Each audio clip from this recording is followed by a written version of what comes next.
Bonjour, bienvenue pour un nouvel hebdo des réglages par Kedge, un numéro très chargé. Alain qui s'occupe des vidéos chez nous, il est en face de moi, il est en train de pleurer des larmes de sang. Mais vous inquiétez pas, ça va bien se passer, il y a une tonne de jeux à vous présenter et on démarre tout de suite.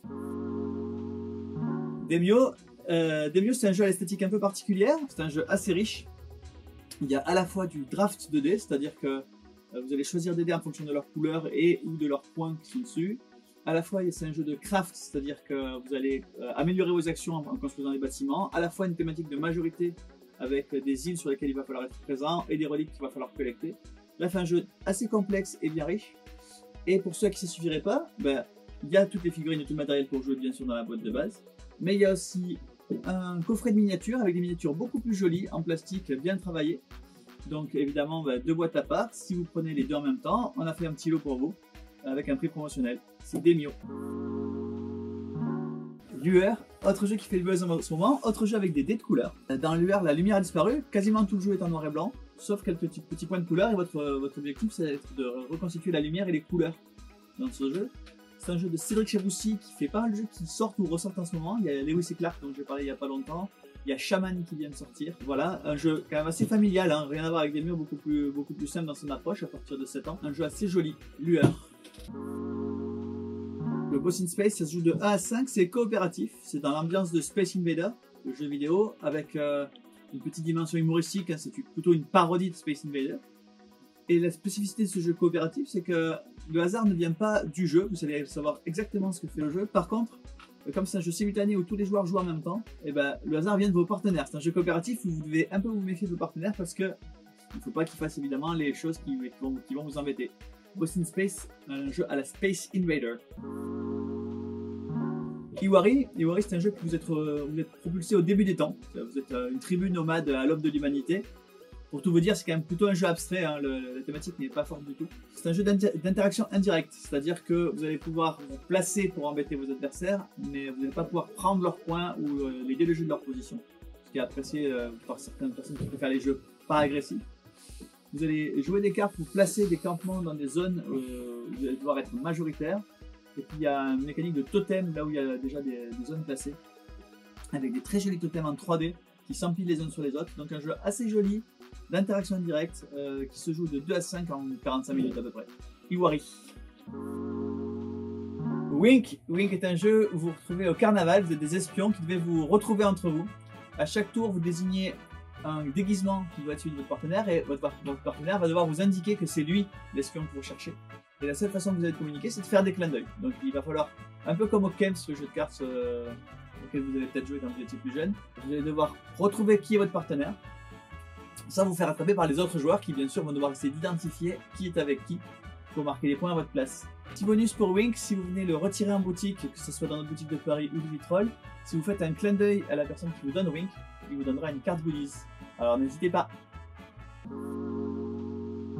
Gutenberg, c'est un jeu de mots, c'est-à-dire que le principe du jeu, c'est que vous allez devoir marquer des points en faisant le mot le plus long ou le plus riche possible en lettres. Mais c'est aussi un jeu de draft. À chaque tour, vous allez faire une main de cartes avec des lettres dessus, en prenant une carte, puis donnant votre paquet à votre adversaire, et ainsi de suite. Et ça se joue sur 5 manches, le principe étant qu'à chaque manche, on va pouvoir garder des cartes d'un tour sur l'autre, mais aussi remplir des défis, parce qu'il va y avoir des combos. Quand on arrive à faire un mot avec certaines contraintes, on arrive à prendre une carte défi qu'on va garder pour la suite de la partie, vous faire des mots encore plus longs, encore plus complexes, ou marquer plus de points sur certaines lettres. Bref, un jeu assez original qui combine le jeu de mots et le jeu de draft, ce qui vous permettra de jouer avec les fans de Scrabble, mais également avec les fans de Seven Wonders. Gutenberg. Photofish, un jeu pour jouer avec vos enfants à partir de 4 ans. Il a été nommé d'ailleurs au Spiel des Jahres 2020, dans la catégorie enfants évidemment. Le principe du jeu, c'est que vous avez un plateau avec plein de petits poissons de couleur, en jet de 2D, et le principe c'est que vous avez un appareil photo et vous allez devoir poser l'appareil photo sur le plateau de façon à couvrir 2 poissons des couleurs du dé.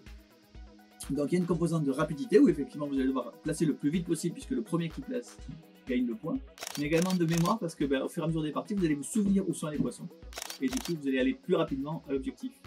Il y a un système de difficulté progressive puisqu'il y a des petits appareils photo, des plus grands appareils photo et bien sûr il ne faut pas prendre des poissons qui ne doivent pas être sur la photo. Il est assez joli avec la mécanique de comptage de points où c'est un poisson qui grandit petit à petit. C'est Photofish.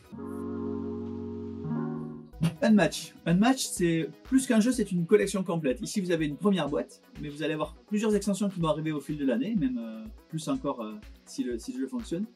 Le principe du jeu, c'est un jeu d'affrontement. Donc chaque joueur va devoir conquérir des territoires.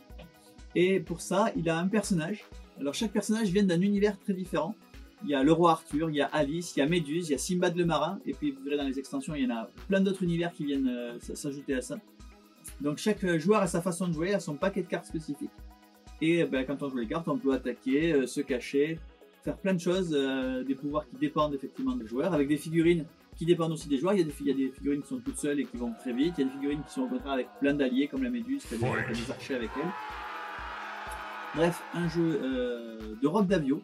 Rob Daviau, vous le connaissez peut-être, c'est un expert du jeu Legacy. Il a fait beaucoup de versions Legacy de jeux connus, par exemple Risk Legacy ou Pandemic Legacy. Donc vous avez peut-être entendu parler. Unmatch, c'est la première boîte, mais c'est pas la dernière. D&D Dice, c'est un jeu qui a gagné pas mal de prix, notamment il a gagné le prix des créateurs de Boulogne. Il a aussi gagné 3 prix au Golden Geek en 2012, donc il y a quelques temps. C'est un jeu coopératif, donc vous allez jouer tous ensemble contre le jeu. Et c'est un jeu qui se passe pendant la Seconde Guerre mondiale, pendant le débarquement, pendant le D-Day. Et le principe, donc, c'est que vous allez devoir progresser sur la plage, sans que, évidemment, laisser personne derrière vous, c'est-à-dire que tout le monde doit survivre pour que la partie soit gagnée. Et avec d'idées sort également Overlord, qui est une extension qui permet de jouer en campagne, donc avec des scénarios qui s'enchaînent, qui permet également de jouer jusqu'à 6 joueurs. Et comme toujours, lot promotionnel, n'hésitez pas à aller voir sur le site. D&D Dice. Kepler 3042, comme son nom l'indique, vous vous retrouvez en 3042. La conquête spatiale a fait d'énormes progrès, la technologie vous permet d'aller coloniser la galaxie, donc capable de terraformer non seulement Mars, mais toute la galaxie. Il va y avoir une notion énorme de sacrifice, c'est-à-dire que vous allez avoir des ressources qui vont être utilisables une fois dans toute la partie. Du coup, sélectionnez avec soin le moment où vous allez sacrifier vos ressources. Et également un mode solo qui se joue en campagne. Alors autant les parties compétitives se jouent partie à partie, mais le mode solo vous permet de jouer en campagne et d'enchaîner les parties. Kepler 3042. Ephéméris, c'est un jeu assez poétique qui mélange un peu navigation à voile, les grandes découvertes et l'exploration spatiale, une espèce d'uchronie, c'est-à-dire un jeu assez joli où les dessins sont faits de façon à garder dans cette atmosphère un peu onirique. Il y a plusieurs modes de jeu dans Ephéméris, on peut jouer soit chacun pour soi jusqu'à 3 joueurs, soit 2 contre 2. Et puis si on prend l'extension qui rajoute 3 nouveaux pays, on peut même jouer à 4 chacun pour soi. C'est un jeu asymétrique où chaque joueur joue une nation. Il y en a 3 dans la boîte de base, 3 dans l'extension. Et le principe, c'est donc d'aller conquérir les étoiles avec votre joli bateau à voile. Marvel Circuit, c'est un jeu qui va se jouer tout seul. En réalité, vous allez pouvoir jouer à plusieurs pour vous aider, mais voilà, le principe, c'est vous contre le jeu, un peu comme un puzzle ou un casse-tête, parce que c'est un casse-tête. Le principe, c'est que vous avez des billes qui sont en haut du plateau, vous allez poser des petits éléments qui vont les diriger d'un côté ou de l'autre, et une fois que vous les avez imposés, vous allez lâcher les billes et compter combien il y a de billes dans chaque case en bas. Et évidemment, il y a chaque défi, c'est une carte qui vous dit voilà, vous devez avoir tant et tant de pièces utilisées et tant de billes en bas à la fin à l'arrivée. C'est un jeu à la difficulté progressive, puisque les premiers défis sont plutôt pour vous montrer comment ça marche, et puis ça va jusqu'au défi 64, qui est évidemment beaucoup plus complexe. Marvel Circuit. Andor Junior, c'est la version familiale d'un jeu qui s'appelle Andor, qui est sorti en 2013 et qui a gagné tout un paquet de prix, notamment le Kennerspiel des Jahres, c'est-à-dire le jeu de l'année expert en Allemagne, mais également l'As d'Or et aussi le Juego del Año en Espagne, donc un jeu qui a eu beaucoup de succès. Ici, donc, c'est la version familiale, parce qu'on peut jouer à partir de 6 ou 7 ans. Donc c'est plutôt un jeu pour initier les enfants aux univers de l'Heroic Fantasy. Vous avez des mages, des nains, des guerriers. Et vous allez devoir aider une louve à retrouver ses petits, donc une thématique vraiment très familiale. Ça se joue de 2 à 4 joueurs, 30 à 45 minutes. Une initiation donc au jeu coopératif dans un univers très familial, Andor Junior. Zombicide, Zombicide vous le connaissez peut-être, c'est un jeu coopératif qui vous permet d'éclater un maximum de zombies dans différentes époques et dans différentes configurations. Ici 2 petites extensions qui sortent. Le team building, c'est juste une boîte de cartes qui vous permet de choisir des personnages au hasard. Il y a tous les personnages de toutes les extensions, tous les bonus, donc vous allez pouvoir, soit si vous avez besoin de tirer sur un personnage, soit si vous voulez choisir votre équipe au hasard, le team building game. 3 nouvelles tuiles pour Angry Neighbors, donc pour changer un peu votre quartier et découvrir de nouvelles façons de la tête du zombie. Un petit jeu qui démarre ou non, j'imagine que vous ne connaissez pas, mais vous allez voir, ça va avoir son petit succès. Ici, dans deux nouvelles versions, il y a le Uno thématisé Super Mario. Je suis sûr que vous connaissez des gens qui aiment Super Mario, donc la thématisation du Uno. Et puis également Uno Flip Splash. Alors, Uno Splash, c'est une gamme de Uno plastifiée pour pouvoir jouer n'importe où. Moi, j'ai même joué dans des piscines à ce jeu-là, c'est hyper sympa. Et la version Flip, c'est un Uno où les cartes ont une valeur différente sur les deux côtés, avec une règle qui permet de retourner les cartes. Et là, c'est donc la version Uno Flip Splash pour jouer dans la piscine à Uno Flip.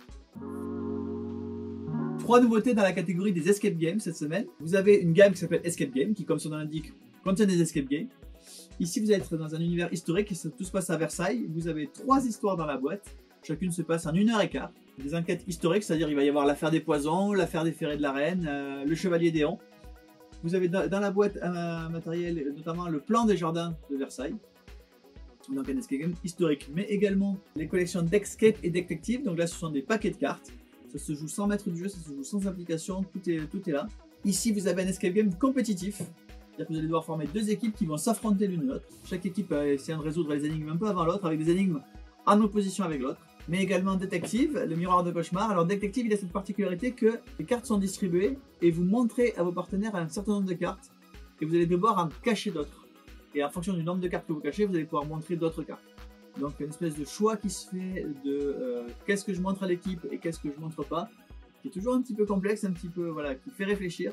Et bien sûr, vous n'avez pas le droit d'évoquer les cartes que vous n'avez pas montrées avec l'équipe. Donc Detective, D'Escape et Escape Game, 3 collections d'Escape Game qui sortent chacun leur boîte. Pirate contre pirate dans l'univers de la piraterie. Miroir de cauchemar, donc un jeu qui se monte en 3D. Et Versailles dans le monde historique de Versailles. Et voilà, c'est fini. Je vous ai pas menti, il y a eu vraiment beaucoup de jeux à vous présenter et on est bien content de ça. Et puis pour fêter ça, on a décidé de faire une petite promo. Si vous prenez 40 € de jeux de société dans la boutique, on vous offrira 10 € d'avoir sur la commande suivante. Et pour ça, il suffit d'écrire dans les commentaires de votre commande.